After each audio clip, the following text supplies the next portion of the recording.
Welcome to Enjoy the Journey podcast, where we interview expert entrepreneurs and thought leaders to help guide you in pursuit of financial freedom. Presented to you by Jackson Milan, the Wealth Mentor, and Sam Panetta, the Money Man, where we help service-based business owners remove cash flow bottlenecks, maximize their profits, and turn business profits into personal wealth. G'day guys, this is Jackson Milan, the Wealth Mentor, and we're here for another expert masterclass. And I'm actually really excited for today. I've been trying for quite a while now to pin down my new friend Prosper because he's a very busy man and he's been really trying his best to serve his community, serve his clients through these difficult times. And I'm really excited to share with you some expert insights around Prosper from Livelong Digital, who is a marketing expert for small businesses. We're going to be talking about small business strategy when it comes to marketing, particularly in our post-coronavirus world. What does it mean to be a small business and how to actually market effectively to be able to get the most out of your activity? And also, how do you choose the right marketer to support you on your growth trajectory in your business? So, Prosper, thanks for joining us, mate. How you doing? Hey, thank you so much for having me on your show today. How are you today, Jackson? Mate, I'm doing well. We look really warm. We're all rugged up. We're ready for winter. So I'm looking forward to running at it with you today, mate. Absolutely. And I'm in Melbourne, so I can't really talk about the weather because, if we don't like what's going on, we just have to wait a minute. And that's changed already. So 100%, my friend. So Prosper, tell us a little bit about your business. Absolutely. So I lead a team of 12 digital marketers, and we're based here in Melbourne. Our job is to predominantly help small to medium businesses generate leads. And what we basically do is create tools, structures, and systems in their business so that they can actually reach out to organic traffic. And I believe that SEO is a very good tool that you can use to attract a flood of new customers that pay, they stay, and they actually refer more work to you when you do it right. Fantastic, mate. Great. So talk to me about your journey. How did you get involved in digital marketing? Absolutely. So, funny story. How long has this podcast got? Mate, we've got all the time in the world, my friend. Great stuff. So I've been in Australia 11 years. And I came from a country called Zimbabwe in Africa, where we basically had no prospects of moving forward. There was a lot of inflation in my country. And guess what? People like me were not even going to rise high in the chain of command in any business. So I decided, let me move across to Australia. I'd studied marketing and information systems, and I thought there has to be a better way. There has to be greener pastures out there. So I landed in Australia, and I did not know anyone. I only had with me my backpack full of hopes and dreams, and just maybe $75 or so that was going to last me till I got a job. Wow. So the first job that I got was to work in a restaurant. And while working in that restaurant, I realized that everybody was just going there, doing their job. There was no sort of, communication after that or friendship, so to speak, because, I knew no one and I really wanted to increase some sort of a social circle. So I took it upon myself and I created a Facebook page for the restaurant. And unbeknownst to me, the owner of the restaurant hated anything to do with the internet, because back then the internet was only a magnet for bad reviews. Sure. And other, competitors saying the bad things about them on the website. So I was there scrubbing my pants. I was a dishwasher, by the way. That was my first job. So scrubbing pots and pans. And I don't know if you've ever seen in the movies where if you're going into the kitchen and the door that connects the kitchen and the restaurant is padded and it's like a swinging door. Yep. All right. So on that day, that door swung so round, it actually would have beat my boss at the back of his head because he was so angry at me. He walked in and he's like, "Who did this? I heard it was you. What? He started swearing at me, and I was just sitting there. You can imagine I'm this tiny boy, and there's this big guy who's yelling and screaming and very angry at me. He's like, "Take it down. I don't want to see it, and get out of my kitchen." So there was so many commands for one person to handle there. And I just simply took off my apron and walked outside. Back then I used to smoke and I took a cigarette and I was like, is he serious? Maybe he's going to call me back in. So literally I was fired on that particular evening night because I'd done something against the boss's wishes. So I went home, and I don't know if you know anything about Facebook. It takes about 2 or 3 days for you to delete a page. Sure. So we started into the whole process. And for some weird reason, on the weekend, because that would have been a Tuesday when that happened, on the weekend, some people came into the restaurant and they left a really good review and said, we'll come back again. And then on the Monday, because some restaurants don't open on Monday, he called me and he was like, hey, where are you? I'm like, oh, sorry, I'm just looking for another job. Because he's like, no, come here. And then I went to the restaurant. It was in Logan Street in Melbourne. And then he's like, stop whatever you're doing. Now you work, you do the internet. Make sure you do it well. And I was like, oh, wait a minute. You just got a promotion, Prosper. I love that. So from cleaning the dishes, I now was working upstairs, and I was doing everything I could to make sure that the Facebook page was working well. So in retrospect, I literally created my own job there.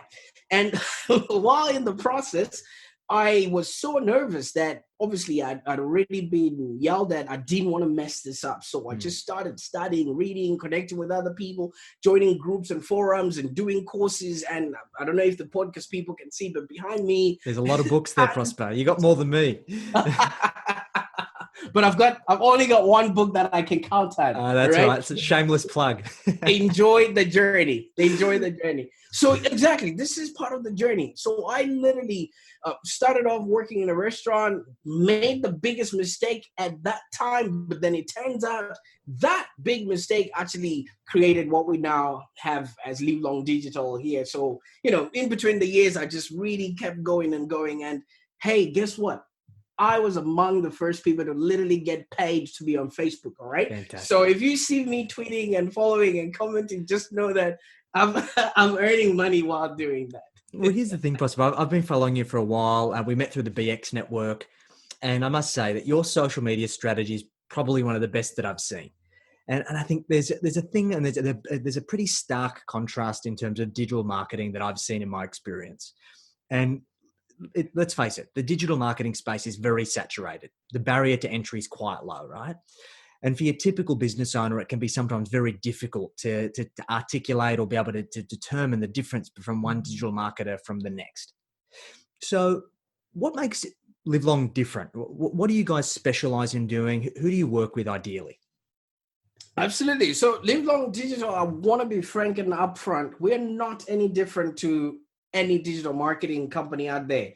The only difference is that we care, right? We absolutely care about the outcome, the results of whoever we're going to be working with. And I'll explain to you why that is very important. Because anyone with a laptop, a pair of sweatpants, and a t-shirt can literally start a digital marketing agency. They probably don't need that, mate. Most of them aren't wearing pants right now. Please don't ask me to stand up. No, that's all right, mate. No, I understand what digital marketers do. Absolutely. But you do understand what it is. But when we take on a client, we literally help them to avoid overwhelm. So this is what we do. We help them find the right market for their services and products. And then we help them craft a message that goes to that market, right? And amongst all of that, we then determine which media is best suited for them to actually deliver that message to that market. Because not everyone is your customer, Sure. Right? And not everyone who has either a phone or a computer is going to be seeing your videos, listening to your podcast, or reading your content. Yeah. All right? People always ignore marketing that does not speak to them. Yeah. So who are you targeting? What solutions are you offering? What problems are you actually solving? Are these people willing and able to pay for that problem to be solved?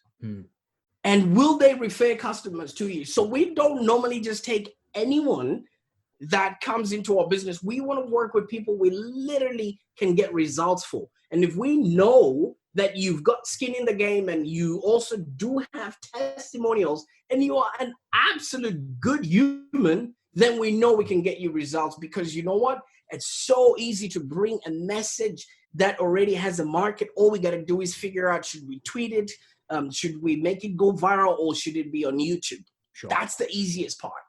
So a lot of digital marketers start from the media section of the digital marketing spectrum.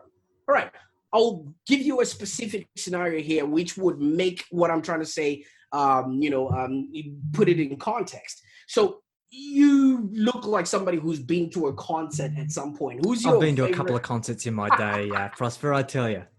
Right. What is the last concert that you went to? It was probably a heavy metal concert, I think. All right. Was it Green? It was a band called Seven Dust. Seven Dust. All right. Yeah. So let's just say Seven Dust is in town. All right. And then they decide, okay, we really want to do something for our fans. And then they offer 3 people a chance to get an autographed merchandise from them. And in the process, you come and take a photo with them backstage. All right. So when they're doing that, everybody's so excited. The whole stadium is filled up. And then all of a sudden, the lead singer falls ill from the party they had yesterday. So they just invite all the 3 people that were promised an opportunity for that backstage experience. So you just rush off from your seats, and then you rush to the back. All right. Now at the back, there's usually somebody with a microphone, a headphone, microphone, and a clipboard, and they're looking down, and because everybody's now disturbed, everything has to happen so quickly. And then you're like, "Hey, I'm Jackson. I'm supposed to have the backstage experience." And then he just looks at you, and then he points you to the direction just in front of him. He just points to the left. And then you just run quickly, and then all of a sudden, you end up on the stage. What is the first thing that you would do? Remember, all the fans are waiting for Seven Dust to show up, and then you just rock up on stage. You know nothing about their music. You know nothing about what the fans are expecting. What would you do? I don't know, mate. It's pretty overwhelming. Absolutely. So that's exactly what every small business person is doing online. Sure. Social media is the stage. The fans are already raving. They're waiting for that content to be delivered, and they show up and they've got nothing to say. So once we take on a client, we make sure that before the people buy the tickets, we want to know who is sitting in the seats. Sure. All right. And then once we know who's sitting in the seats, it's easy for our client, who is the business person, to then go in and deliver. Because if you understand people, it's easy for you to encourage their dreams. It's easy for you to justify their fears.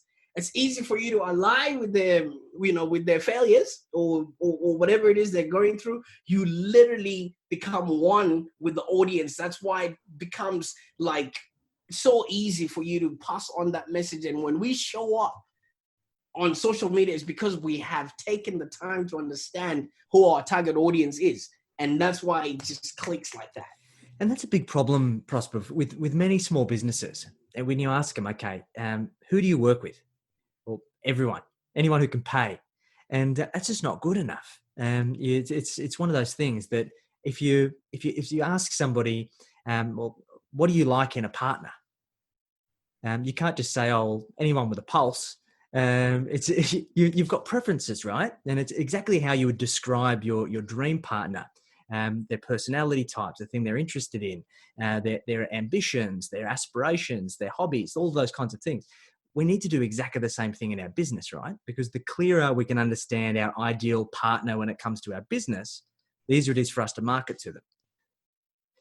That is absolutely correct. And then, like we said earlier on, so many people, maybe when they're starting their business, they just take anything that comes to them, which is understandable because you really want to stay afloat and maybe pay whatever bills. But as you go further, you really need to start figuring out the people who you absolutely can do the most for in the littlest amount of energy from your end. Makes sense. Something that you can just do, like we're doing a podcast right now. Let me tell you what would have happened back in the time. You would have had 30 people that were probably holding cameras in front of us, somebody who's got a boom, somebody who's got all of that equipment, and then you have stage, people, concierge. All of this was done automatically, simply from a few tools that we've put together. And now we've got a really good podcast that somebody is probably listening to while they're running, in the gym right now, or while they're walking with their dog. All right. But back in the time, this would have been a production. 100%. All right. Would have cost us tens of thousands of dollars, Prosper. Absolutely. So what is it that you can do that looks like a production while you've done the littlest amount possible? And I think the problem here as well, Prosper, is that there's a lot of overwhelm, right? Because things are convenient now, right? There's all of these platforms that we can choose from, that we can market on. And I think that many small businesses get overwhelmed, and they either get paralyzed by fear of just not knowing what to choose, or they try and do too many things and they never do any of them well. Absolutely. We call that dabbling. All right. So like I said, the way we help our clients is to really, really help them, like you say, avoid that overwhelm. Because if you've got the right message and you know the pain that you're actually solving, it makes it so easy for you to just put out the right kind of content that inspires people to want more, be more, and do more. Right. So let's take, you for example, your book, your podcast, all of these educational pieces that you're putting out there.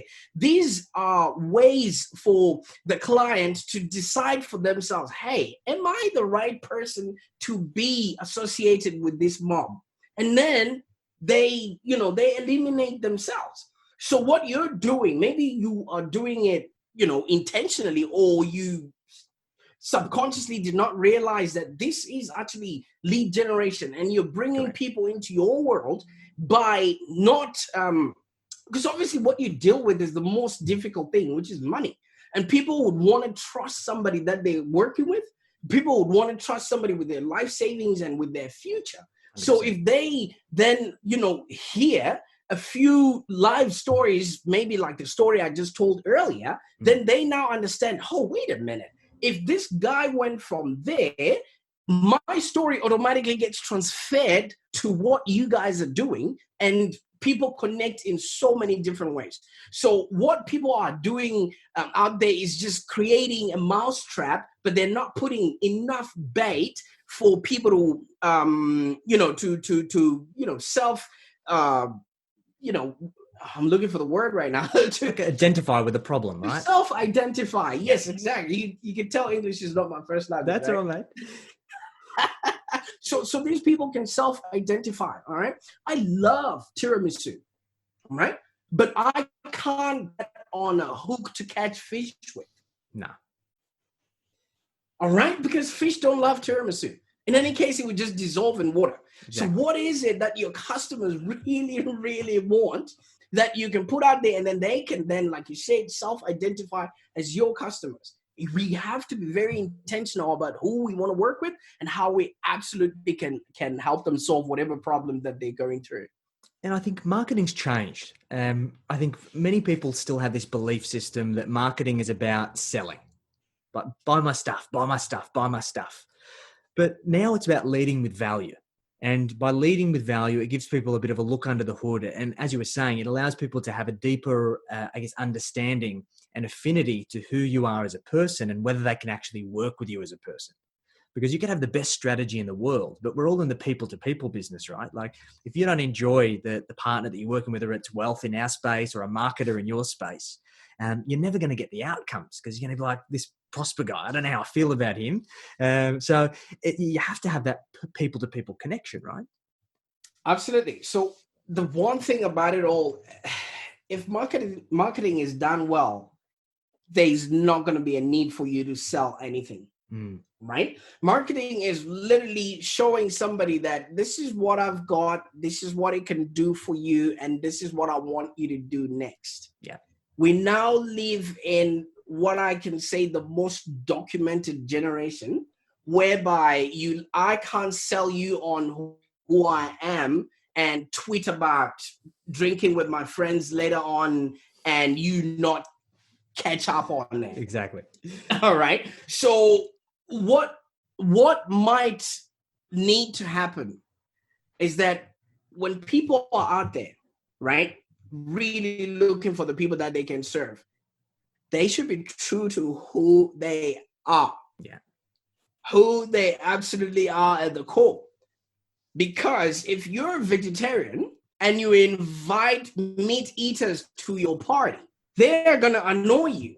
And you can't hide that. And if you have invited people to your party and you don't consume what you have made for them, in my culture, we think you've poisoned us. Because people like us do things like this. Sure. And you want people to know, like, and trust you, and people do business with those they know, like, and trust. 100%. So if you really want to avoid overwhelm in marketing, find out who would you be able to serve, who would you be able to actually sit down with, right?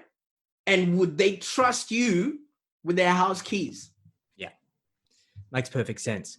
So let's talk about some of the buckets that small businesses find themselves in, Prosper, because we work with a lot of small business owners and we find that there's 3 buckets in terms of businesses when it comes to their marketing.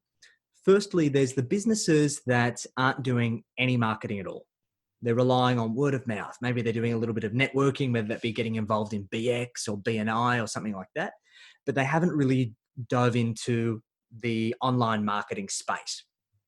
What would you say are the must-have or must-do marketing strategies or things to consider as a small business owner just getting started in marketing that are going to be able to deliver the best results in your experience? Absolutely. And whatever we're talking about, I'm going to bring it back again to what I'm thinking is now the theme of this podcast: message, market, media. All right. Yep. Some people find it very difficult to find who their actual market is. All right. I'm going to give you a trick that big businesses actually use to find out how or who is willing and able to pay for their services. Great. And if you're listening right now, this is the type of stuff they pay me over $15,000 for. Okay. It might be very, very simple, but this is what it is. Find out who has your customers right now, or who is serving the kind of people you want to work with. Go onto their pages, their social media, their website, or whatever platform they're using. First of all, look at how are they speaking to their audience and how is the audience reciprocating. Because there's some people that speak like a radio, which is a one-way transaction. But you want to see what the audience is feeding back to them. Now, it's easy. There are platforms where people can actually leave testimonials, or forums where people actually talk about what businesses are going through, et cetera, et cetera. Yep. Your job as a business owner who's sort of getting started is to go to somebody you want to be in 5 years or in 10 years, look at what their testimonials are saying. We did this for we did this for an accounting firm. Okay. They came to us thinking they wanted to work with small to medium businesses, but we only found that the testimonials and feedback they were getting was from teachers that wanted to stay with them for a very long time. Now, can you imagine how different all of this is going to be? Because the message they were putting out there was for BAS and for GST. It doesn't apply to teachers. Absolutely. So whereas their ideal audience and the people that actually were buying from them were looking for somebody who can just literally take or handhold them for the rest of their tenure as a teacher. So can you see the message market mismatch right there? You think whatever you're putting out there, they're going to enjoy it, but there's crickets coming back from the other end. And that's what now causes a lot of mayhem. And guess what? They would have paid a professional marketer to put out that message. All right. And all those graphics, but they are going to deaf ears because the actual audience that's listening is teachers. So what is the best method for them to reach out to these teachers? Maybe be found at Officeworks, be found in places where teachers go to in forums. I wouldn't know where Australian teachers congregate, but you get my drift. So go and find out what the actual business says they're doing. Look at what the testimonials are thanking them for. Most of the times you will see a product mismatch, or you'll actually find a product match. Sure. And then all you got to do now is look at exactly what these testimonials are saying they love, they want to do more of with that business. And then you just go and reverse engineer that in your business. Mm. Why invent mediocrity when you can copy genius? So these people are already paying your competitor. So all you got to do is find a subset of that cream. And that's where SEO comes in. We just go out and pick out those people and say, hey, are these the people you're looking for? Plant them into your business so that everyone is in a position to, if they're willing and able to pay for your services, then your business prospers. So let's talk about SEO. And I think for those of who's listening who might not know what SEO is, what does SEO stand for, Prosper? What is it? So SEO is search engine optimization. Okay. It came about because Google lied to us. The biggest lie ever told. Because what Google told everyone was, if you type in a certain amount of keywords into their search platform, they will churn out the answer. But that's not the case. That information is coming from websites like yours and mine. But for Google to save face and to maintain that charade, we as business owners now have to dance to Google's tune to make sure that Google picks up our website whenever somebody types in those keywords. So all that Google wants is for you to make them look good. And by looking good, that means your website have the right kind of content. Your websites are user-friendly. The speed of, from the time somebody types to the time somebody gets that information is legitimate. And also, you have other websites that literally vouch for the presence that you are who you say you are. You are very good at what you do, and that happens in the form of backlinks. So that whole charade keeps changing because Google wants to make sure that they are top of the range. And that's why the algorithm keeps changing. And you also have to be making sure that your website is moving along with that sequence of changes. That's what SEO really is. Optimizing your website so that search engines can literally pick it up from a sea of Me Too businesses out there. Makes perfect sense. And look, I think for myself personally, but any other business owner out there, we probably get a few emails a week from unsolicited individuals offering us to get on the first page of Google. So obviously SEO is another space where there's lots of pantsless marketers around the world that are trying to sell their services. So Prosper, for a layperson, how do you tell a good SEO consultant from maybe a not so good one? Right. So that's a very good question, because if somebody is good, they don't work alone. If somebody comes to you and it's just them, run away as far away as you can with your website and everything else that's your property online. Because with what SEO entails, all right, like I said, there's two components. There's the optimization and then there's the authority. The optimization is letting Google know who you are, what you do, and where you do it from. And then the authority is making sure that you're linking back to other websites that vouch for you to say, hey, I think Jackson is a good person and we can trust the content that's being put on the website. So there's a certain way that you have to write the content for people as well as writing it for robots. And then there's a certain way that you have to make that website friendly so that when it's going on a mobile phone or on a computer or whatever platform you're opening it up from, it's actually working. So if somebody comes to you, the first question you ask them is, how big is your team? Sure. Are there any other telltale signs? Okay, so team is the first way.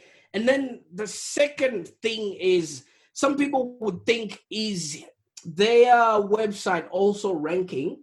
I must want to really, really elaborate on this, that it's now very difficult to rank an SEO website. So you can't pin that on a website person. But are they providing content? Are they providing other information that makes you know, like, and trust who they are? Does their website look like it's recent and somebody's actually working on it? Because if those signs are not there on the website, if they're not putting out content, because the one thing that Google has a big appetite for is content. So if they can't look after themselves, how are they going to be able to look after your website? Makes perfect sense. Okay, mate. All right, great. So for that first pool of SMEs, the ones that aren't doing any marketing, would you say that SEO is an important thing for them to start considering now as one of the first things that they dive into? You see, if you're not doing marketing, it's either one or two things. You're either very, very selfish, or you don't know what you're actually doing on the marketplace. Because if you've got something really good to put out there, you want everybody else to know about it, right? Of course. So half of those people that say, yes, we've got word of mouth, that's already a form of marketing. Sure. You're being present online or some sort of presence, whether you think you are, optimizing it or not, whatever presence you have, that's already representing your business. So the onus is on you to literally make sure it's giving you the best first impression, right? Because that's all we have. And usually the eyes are the first things to feed onto that first impression, especially in these times of COVID, where people have moved from the big screen, to like the little screen that's in front of them. What have you done to be in front of the people that might be searching for the goods and services that you're able to offer? So if somebody tells you that they're not marketing, ask them when they sold their business or when they intend to and buy that business. Makes sense. Awesome, mate. Cool. So the second camp of business owners are ones that are doing some sort of marketing, but they want to do more. They're either maybe not getting enough lead flow from their existing platforms, or they want to continue to diversify, because there are plenty of businesses out there that are relying on a single source of online marketing. And as we know, platforms and algorithms and all of these things change, which can obviously impact our livelihood. So what would be your advice to them, Prosper? Absolutely. So a lot of people have different goals in life. Maybe the business growth you're looking for might come from just doubling your prices, or the business growth you're looking for might come from selling more to the people you already have. All right. So this is not a one size fit all sort of question or answer. So if somebody wants to grow their business and maybe diversify or do whatever, they really need to figure out what problem are they actually solving and who needs it. And when they figure out those two things, it's now easy to then go directly where these people are congregated, or create a platform where they can literally provide value. All right. Because we get paid in direct proportion to the value we bring into the marketplace. Of course. All right. So if we bring people to us and then feed them with, or indoctrinate them with our content and show them we can help them by actually helping them, then obviously maybe they won't really need to spend that much money or expend it in, some other online platforms, whichever way. So it really depends on where they are in business. Do they already have a list of clients that they can literally sell more to, or maybe double their expenditure, or create services and products out of that? Or if they really need to go and bring in a whole new herd of clients, it's so easy, right? You invite people to a party that they're going to enjoy the music of. So what are you doing, in your entertaining environment to make sure that the people you're bringing in are going to stay? Because everybody else that comes your way is going to be curious. All right. So you just make sure that whatever money you're spending out there to bring people in, at least you get a return of your investment, so that it is perpetual. Yeah. And also you have enough resources, energy, and everything else that comes along with it to make sure that you are looking after the people you already have as your customers. 100%. Look, I think this is really important, right? I think I've seen many businesses that are just scattergun approach in terms of their marketing. They're not tracking, they're not testing, they're not trialing, they're not tracking their metrics. They're just throwing good money after bad and not necessarily actually working out what's working and what's not. But I also see there's a lot of businesses out there that are very tactical in terms of their marketing, and they don't allow certain marketing strategies enough time to actually test to see if they're actually working. Because not every marketing lever that we pull in our business directly results in leads and opportunities straight away, right? There's things that happen very quickly, and there's things that take a long time.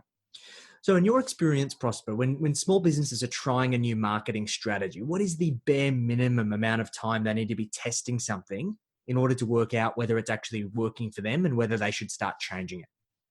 You see, that's also a loaded question, because it does take between 12 and 24 touch points for somebody to literally know, like, and trust the business enough to expend either swapping a credit card or whichever way the transaction has to sort of happen. So it could just be at the end of this podcast, the person is really energized and they're like, oh, you know what? I think whatever these guys were talking about, if they have taken the time out of their day to create this, then I think whatever they offer at a priced premium is much more valuable. Sure. So what I normally encourage people to do is have some sort of way that people can literally test your product. All right. And get real life, review of what people actually think of that product. Sure. All right. And don't do it with people that love you. Go out into the marketplace and literally test it with people that have never heard of you. All right. And then have a test with people that know, like, and trust you already.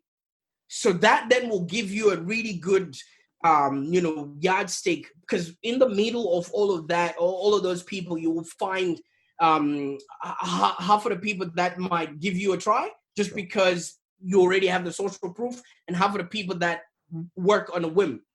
All right. Malcolm Gladwell wrote a book called Blink. All right. So there's certain things that people look at whenever you are driving or whenever you walk. There's certain things, certain colors, certain experiences just come to mind. All right. So maybe you caught that person on a wrong day. When they saw your content or heard your podcast, their kid was crying in the background and they just left that and walked away. Yeah. So if you don't continue with the podcast thinking, oh, wait a minute, nobody listened that podcast in its all entirety, you have left that person unsatisfied, so to speak. All right. So half of these things, do what you really love doing so that it never becomes a chore.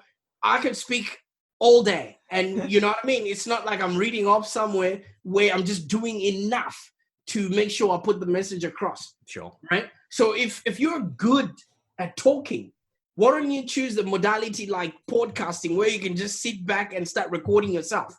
And then, like you told me, that this would either be in video or in audio, and then chop it up and then create little snippets of content so that you don't have to overextend yourself, but you can then use that content over and over and over and over and over again. Exactly. Right. And I think this is the thing for most business owners. I think that they're doing things that don't light them up. And you and I, we're very similar, Prosper, that we're both just all over social media, constantly posting, constantly trying to add value because we live and breathe it, right? And I think that if you think that you're just going to do some SEO or put up some ads or create a landing page or make a post on social media once and then you're going to convert that person into a client, it's not going to work that way. And I think this is the difference between a strategy and a tactic when it comes to marketing. And I think there's so many businesses that are dabbling in tactics. And this is really why what you do and what you and the team do at Livelong really resonates, is because it's about that strategy. It's a sustainable strategy. It's a lifestyle, not a diet, right? And that's what we need to do if we're going to be successful in marketing, right? Absolutely. Now that you mentioned it, I actually noticed I'm actually wearing my colors, my branding, and I did not even realize, just because it's so ingrown in everything that we do now.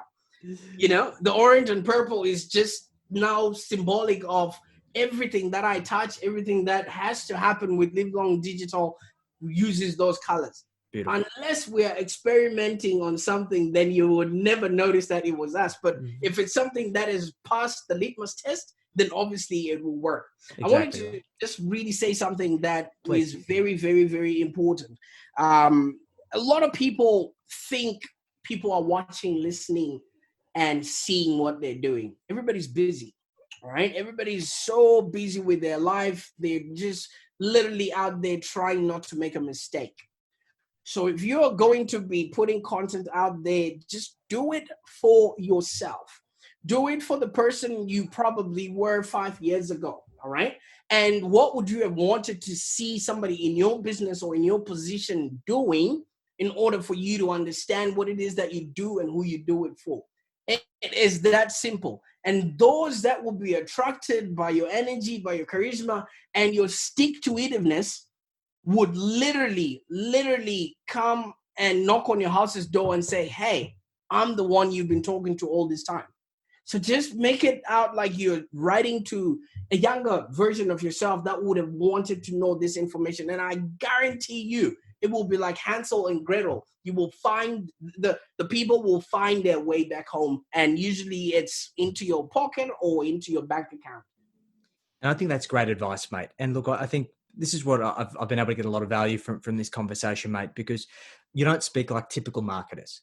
There are lots of marketers out there that are selling those tactics. They're selling the SEO, or they're selling the AdWords, or they're selling the Facebook ads. And the big thing is that unless you get the big picture right, unless you understand the destination, it's impossible to work out what's the right vehicle that gets you there. And I think it's, once again, selling based on relationships and selling to people that you will actually enjoy working with is the most important part in business. Because I think for most of us, we didn't get into business to work with people that were abrasive, right? The people that we didn't enjoy working with. It's not what it's all about, right? Oh, absolutely. Why would you might as well just go and sign up and get a job, and just work with whoever comes your way. I mean, if you can help it, just right from the get-go, it doesn't matter if you're not making money right now. You will find that not a lot of people do within the first couple of years. If they do happen to make that money, it's really, really painful money. They don't even enjoy it. But once you start really crafting your message in such a way that those that are willing and able will see you, because a lot of people want to trust you first. And some people are watching, some might not be watching. And like I said, it takes maybe 12 to 24 times for them to then say, hey, wait a minute, I've been seeing this person, I've been seeing Jackson, let me just find out what he's all about. And what if on strategy number 12, you give up? Yeah. Then that means that person would have started their cycle 100%. to see you or read you or get to know you 12 times, and eventually it doesn't work. You see, I feel so sorry for people like you, Jackson, because I know something for a fact. People would rather talk about sex than talk about their finances. So, right? You know what I mean? So we talk about both, mate, so that's all good. So it takes a redemptive amount of energy to really get somebody to trust you with their, I don't want to use this word, but their hard-earned cash. Right? And I think all of this stuff, mate, is that we're all dealing in money. At the end of the day, marketing, wealth, business growth, profit, this is all the language of money. And I think as a business owner, you need to understand all of it, from how you generate a lead to how you turn it into dollars in the bank, to how you turn that into profit, to how you put that in your pocket, to how you create wealth and a legacy that you can leave to the next generation and make an impact in the world. This is the life cycle of being an entrepreneur. And this is why if you don't get the marketing right, there's not going to be any profit for you to be able to plan, grow, and build with. Because at the end of the day, that's what's going to put the right customers into your business, the right dollars in your bank account. At the end of the day, people are out there to avoid risk, to avoid hustle, to feel good, gain praise, gain power. As long as your message is really reflecting on that, is showcasing people that they can get from where they are to where they want to be, and then your tools, processes, and systems become the gap. You will find that people will triple, stumble, and fall, wanting the next thing you're going to create. 100%. And that's why maybe people can't get enough of these podcasts, because I'm sitting here and I'm learning a lot just by listening to this and hearing you speak. So I can imagine if somebody is actually listening for the first time, then they're going to actually tune in. Yeah, and this is the new age of education, Prosper. I think people, and I'd probably say over the last decade, I've seen a big shift towards particularly entrepreneurs engaging more openly in education. And I think it's the most important thing, because my view is always that you should never do anything unless you have at least some fundamental understanding before you then outsource it to somebody else. Because let's face it, there are a lot of cowboys out there, a lot of people that aren't necessarily doing the right thing, that want to do the snatch and grab and run off with your money. So it's about having that little bit of understanding around everything. And a format like a podcast works so well to give people that insight, give them the tip of the iceberg, or the stuff that's above the surface, so then they can then outsource what's under the water to an expert like you. So yeah, I think Prosper, let's kind of work on key summary of what we've spoken about today, mate. So from a small business owner that's listening to this podcast, we've spoken about getting the right message in front of the right people, about understanding and looking at the market, doing your research, understanding what the aspirational businesses that you want to become are doing well, so then you can follow the path to genius without having to recreate the wheel. And then it's about using the right mediums, the right platforms based on the objective that you're trying to create. So off the back of this, Prosper, what would be, say, 3 pieces of advice that business owners can go and action off the back of this podcast? Absolutely. The one thing for sure is people like buying stuff, but they don't like being sold to. So you have mentioned this already. If you're not educating your audience, how are they going to know you, like you, and trust you? And educating your audience is the simplest way of showing that you absolutely care. All right. So just think about what it is that you would have wanted to know 5 years ago that your customer, that you serve your customer with. 5 years ago is a very short time for you to think, where were you? What was happening in your life? Who was there? And how did you solve that problem? All right. And start writing blogs about it, or talk about it in videos, or podcast about it. Because education is now the new marketing. As I said, you get paid in direct proportion to the value you're actually bringing into the marketplace. Perfect. Fantastic, mate. Well, if anybody's listened to this and they want to get in touch with you, Prosper, how are people best to reach out and tap into your value? Absolutely. So as an SEO person, I've made sure that the name Prosper Taruvinga is synonymous to what it is that we're doing. So just a simple Google search of my name, Prosper Taruvinga, would lead you maybe first of all to our website, which is livelongdigital.com.au, or we've got a community where we have like-minded business people that are literally sharing ideas so that their businesses are profitable and enjoyable. Fantastic, mate. We'll include some links in the comments below so people can get in touch. Prosper, it's been a pleasure, mate. It's been great to further dive into your expertise and your perspective on the marketing and small business world. So looking forward to having you back again soon. So guys, if you really enjoyed this podcast, make sure that you drop us a follow. We'll be dropping episodes every single week of having awesome people like Prosper on involved. If you want to get in touch with Prosper to discuss how him and the Livelong team can help you achieve your business goals, please feel free to get in touch. And looking forward to catching you guys next week. Thanks again, Prosper. Really appreciate it, mate. We'll chat to you soon. Thank you so much.